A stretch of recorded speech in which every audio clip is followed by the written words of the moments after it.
Hello, students of class 10. Let us today discuss the story A Letter to God. আজি আমি class 10ৰ কাৰণে এটা story, এইটো first story A Letter to God, সেইটো আমি আলোচনা কৰিবলৈ ওলাইছো। Lensu's house was situated on the top of a low hill. লেন্সৰ ঘৰটো অৱস্থিত আছিল এখন চাপৰ পাহাৰৰ একেবাৰে ওপৰত। It was the only one single house in the entire valley. এইটো আছিল গোটেই সমগ্ৰ ভেলীটোতে একমাত্ৰ এটা ঘৰ। From the height where the house was situated, one could see the river and the cornfield dotted with flowers that promised a good harvest.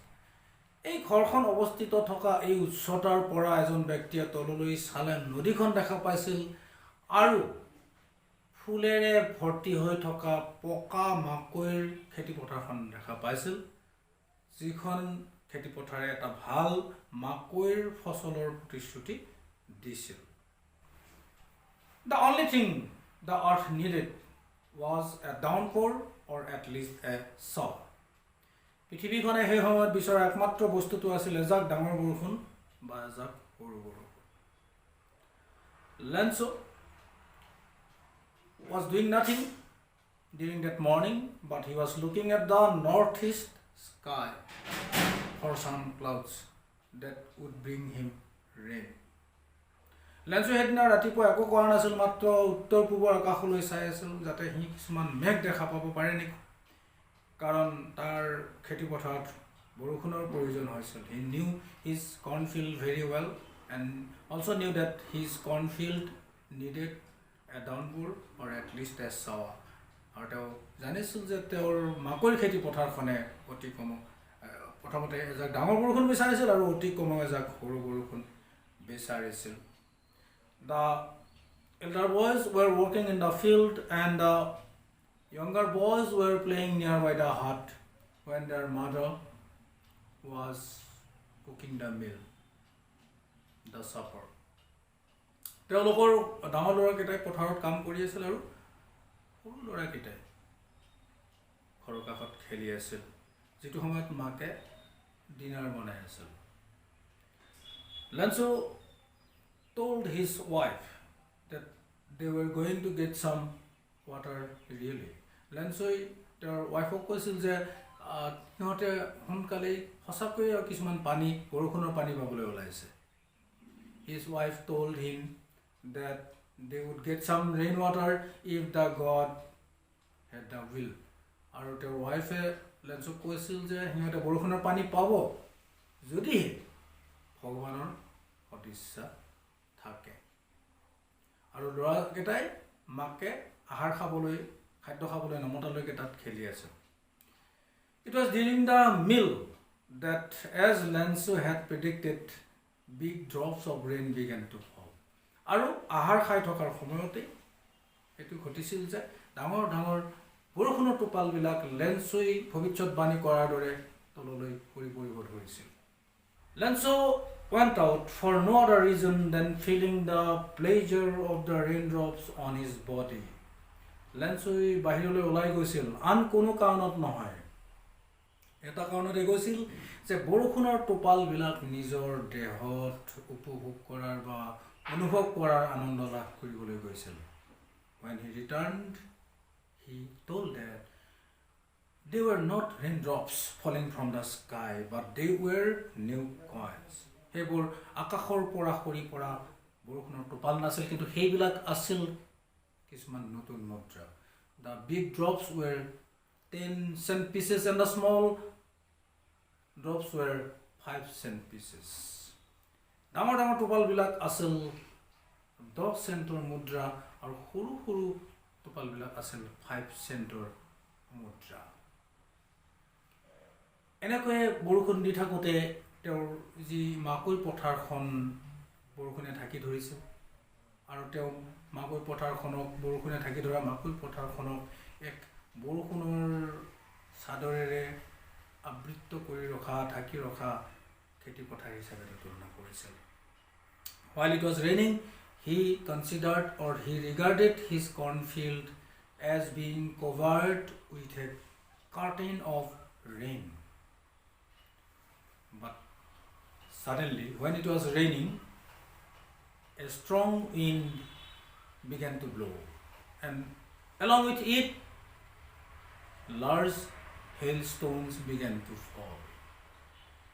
Soon, it changed into a large hailstorm. কিন্তু যেতিয়া বৰষুণ দি আছিল হঠাতে এজাক শক্তিশালী বতাহ ববলৈ ধৰিলে আৰু ইয়াৰ লগত ঋণৰ লগত ডাঙৰ ডাঙৰ শিল বৰষুণৰ শিল পৰিবলৈ ধৰিলে আৰু সোনকালে এই ধুনীয়া বৰষুণ জাক এজাক ডাঙৰ শিল বৰষুণলৈ ৰূপান্তৰিত হ'ল.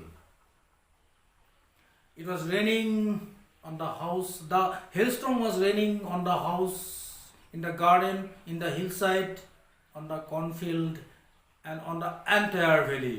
এই শিল বৰষুণ জাক ঘৰৰ ওপৰত, বাগিচাৰ ওপৰত, পাহাৰৰ দাঁতিত, খেতি পথাৰত আৰু সমগ্ৰ উপত্যকাটোতে পৰিবলৈ ধৰিলে for 1 hour, 1 ঘণ্টা ধৰি. And Lansu hoped that it went away. আৰু Lansu আশা কৰিছিল এই যেন শিল বৰষুণ জাক গুচি যাওক. He said that it was very bad. He কৈছিল যে এই শিল বৰষুণ জাক বৰ বেয়া আছিল. But the hailstorm did not go away very soon. কিন্তু শিল বৰষুণ জাক বহুত সোনকালে আঁতৰি যোৱা নাছিল. After the hailstorm, Lansu's cornfield was white, as if covered by a layer of salt. Hailstorm মানে এই শিল বৰষুণ জাক হৈ যোৱাৰ পিছত লেন্সুৰ মাকৈৰ পথাৰখন বগা হৈ গৈছিল যেনিবা নিমখৰ এটা তৰপেৰেহে ঢাক খাই পৰিছিল. Not a single leaf, not a single flower remained in the corn plants. কৰ্ণৰ গছবিলাকত পুলিবিলাকত এটা পাতো ৰৈ যোৱা নাছিল, আনকি এটা ফুলো ৰৈ যোৱা নাছিল. All the corns were destroyed. গোটেই মাকৈবিলাক ধ্বংস হৈ গৈছিল. Lansu stood in the middle of his cornfield. Lansu তেওঁৰ খেতি পথাৰখনৰ মাকৈ পথাৰখনৰ মাজত থিয় হৈছিল. He was very sad.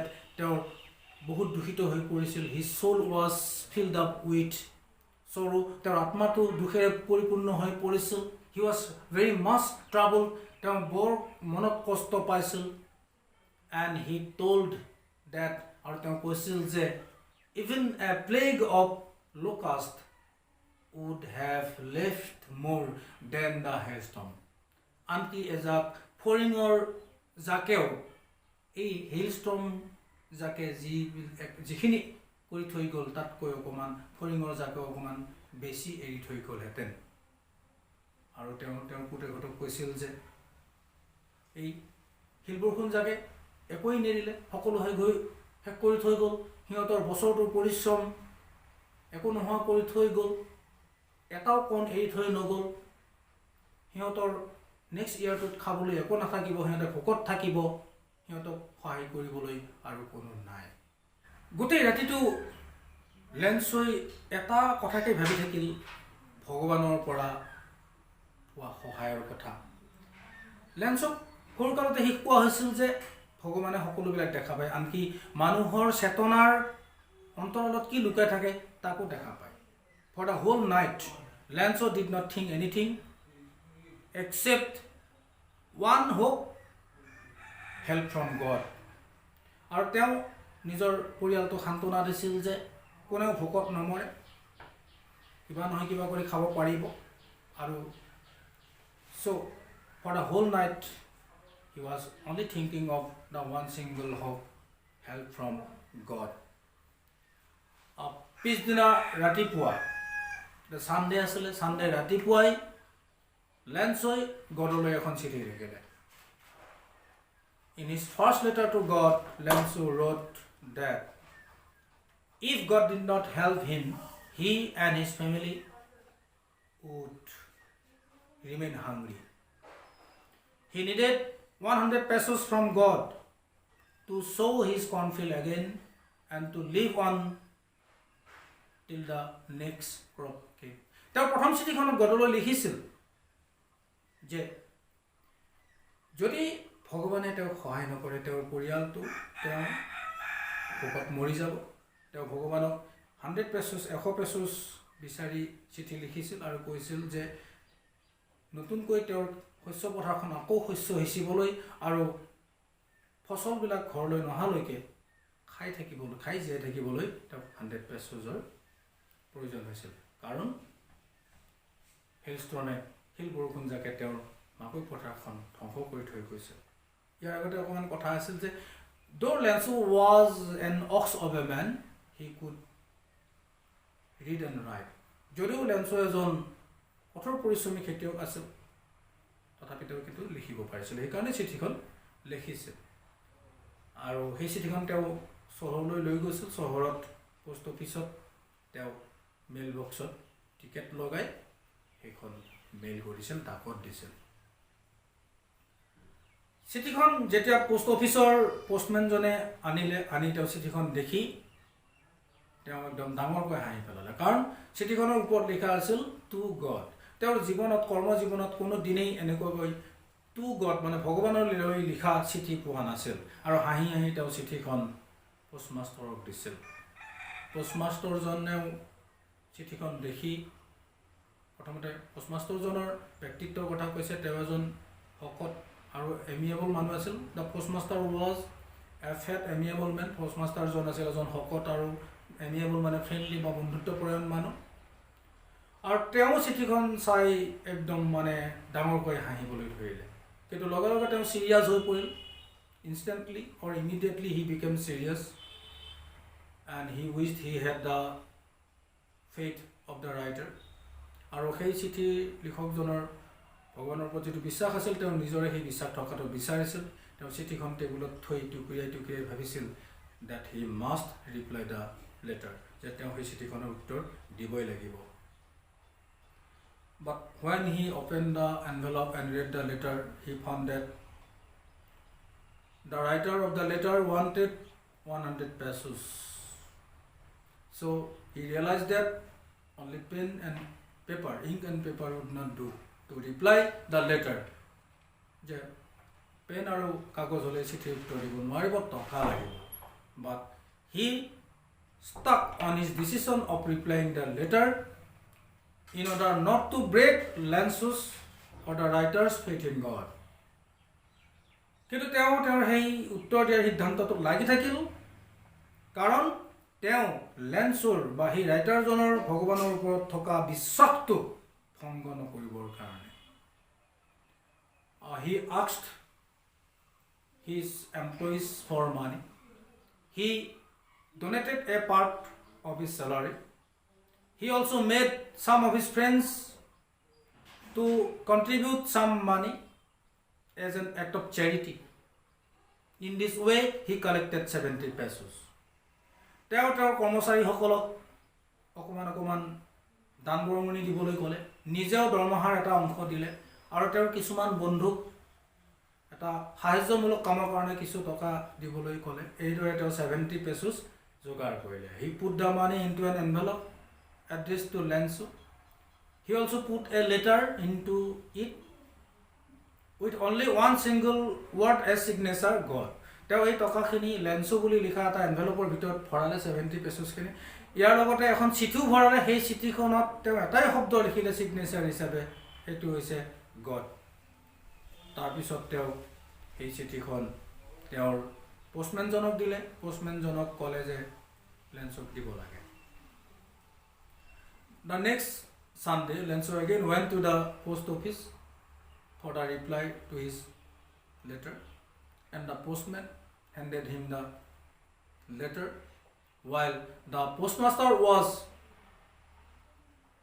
enjoying the contentment of doing a good work sitting at his table in his office room postman jone চিঠিখন লেন্সক দিছিল আৰু সেই সময়ত পোষ্টমাষ্টাৰ জনে এটা ভাল কাম কৰাৰ সন্তুষ্টিটো লাভ কৰিবৰ কাৰণে তেওঁৰ ৰুমৰ টেবুলত বহি সেই দৃশ্যটি চাই আছিল